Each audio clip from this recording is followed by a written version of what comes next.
Hey guys, if you're over the age of 50 and you're having urinary symptoms, then this video is for you. So today's question, is your enlarged prostate trying to tell you something? A lot of men over the age of 50 are starting to deal with prostate issues. But here's what's fascinating, and what most doctors don't even tell you. The size of your prostate often has very little to do with your symptoms. So let me show you what's really going on. Every day in our practice, we see men struggling with prostate problems.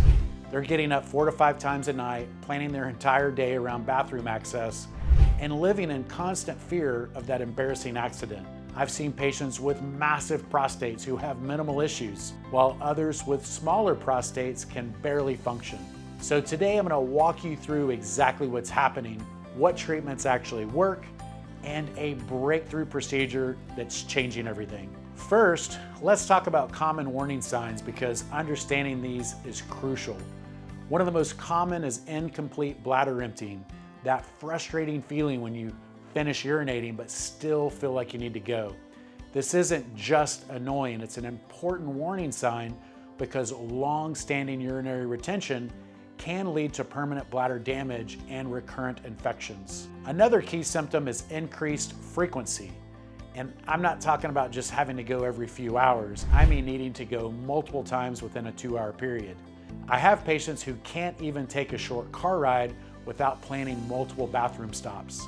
So for truck drivers and salespeople, this can literally affect your ability to work. Then there's what we call intermittency. This is when you start and stop multiple times while urinating.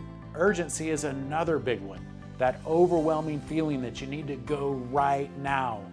This is actually one of the most disruptive symptoms because it can lead to accidents and force you to change your lifestyle just to stay near the bathroom. You might also notice a weak urinary stream if you find yourself straining, actually having to push to urinate. This is a really bad sign. Now here's something that's fascinating that literally most people don't even realize. Not everyone with an enlarged prostate has symptoms, and the size of your prostate doesn't always correlate with how severe your symptoms are. So a normal prostate is about the size of a walnut, about 30 grams. Anything over 40 grams is considered enlarged. But I've seen men with 90-gram prostates, 3 times the normal size, who have minimal symptoms, while others with small prostates are literally struggling to function. This is important to understand as we look at causes and treatments. So what actually puts you at risk for BPH or an enlarged prostate, benign prostatic hyperplasia? Age is a huge risk factor. By the age of 50, 50% of men are having or starting to have prostate issues. This goes up 10% per decade, so by the time you get to 80, you have an 80% likelihood of having prostate issues. There's also lifestyle factors, which most doctors don't emphasize enough. These play a huge role in BPH. If your waist size is over 40 inches, your risk of BPH increases significantly. A lack of physical activity, diabetes and heart disease, this also contributes. There's also a genetic component. So if your father or your brothers or your grandfather or your uncles have prostate problems or an enlarged prostate, you're at risk. So when symptoms arise, what are the typical first steps? Most doctors start with medications called alpha blockers, things like Flomax or tamsulosin. These work by relaxing the muscles around the prostate and the bladder neck.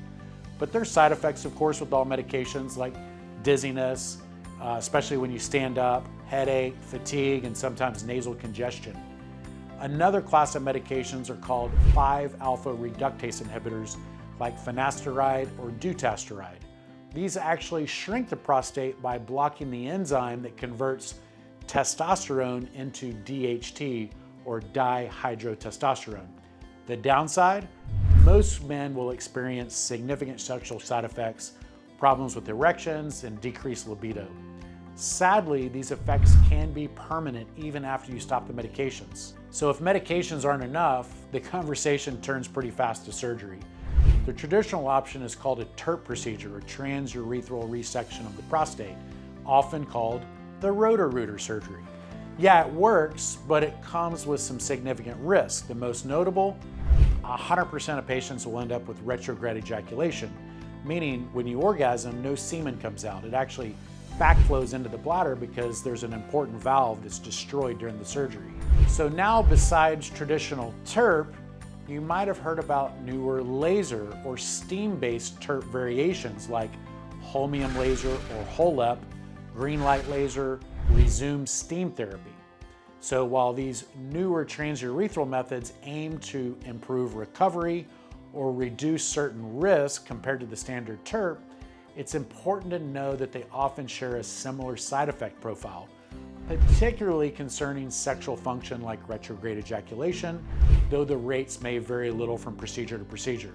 It's generally the size and shape of the prostate gland that is the determinant factor in which procedure the urologist will recommend that's particularly suited for your condition.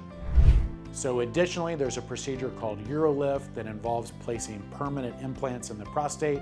These are sort of like staples that widen the urethra or the P-tube that comes from the bladder through the prostate and out the penis. The problem with this procedure is it can limit future procedures because of the permanent implant. So with these options in mind, let me tell you about something truly different that's changing everything, a procedure called prostate artery embolization, known as PAE.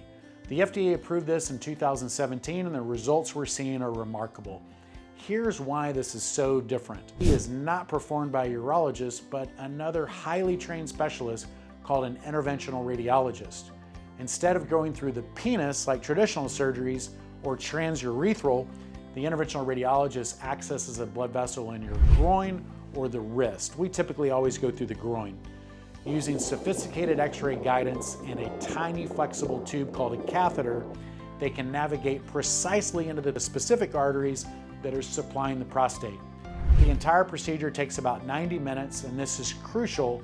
It's done under local anesthesia, just light sedation. You're actually awake during the procedure because it's not painful at all. The brilliance of this approach is how we work with your body. Instead of cutting, lasering, steaming, or implanting devices, the interventional radiologist introduces tiny little microspheres, about the size of a grain of sand, directly into the arteries, feeding the enlarged prostate tissue.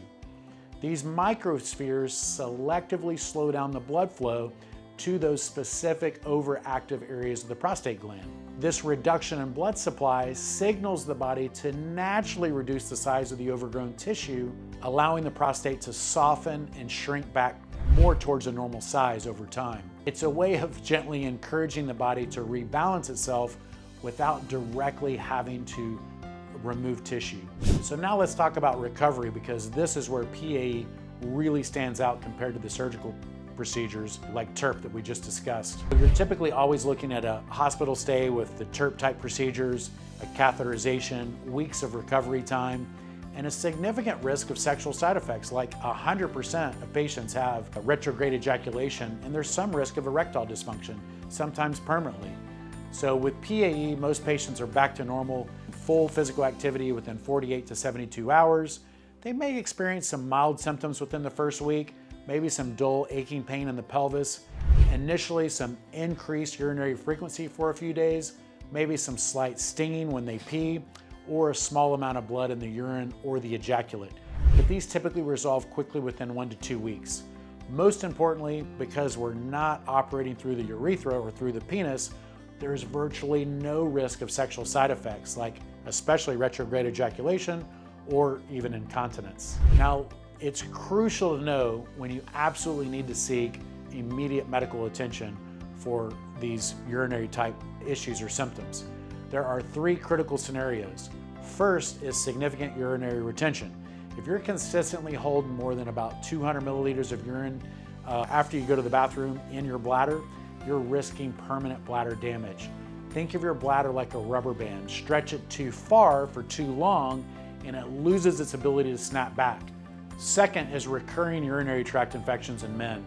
This is a huge red flag because frequent UTIs often mean you're not fully emptying your bladder, creating a perfect breeding ground for bacteria. The third and most serious is called hydronephrosis, when your urine backs up into the kidneys. This is dangerous because it can actually put pressure on your kidneys, and once this happens, there is unfortunately no going back and your kidneys may be damaged permanently. So how successful is PAE? So let me give you the real numbers. PAE has an 80% success rate, meaning 8 out of 10 patients see significant improvement. The results can last up to 10 years and the procedure can be repeated if needed down the road if the symptoms ever returned.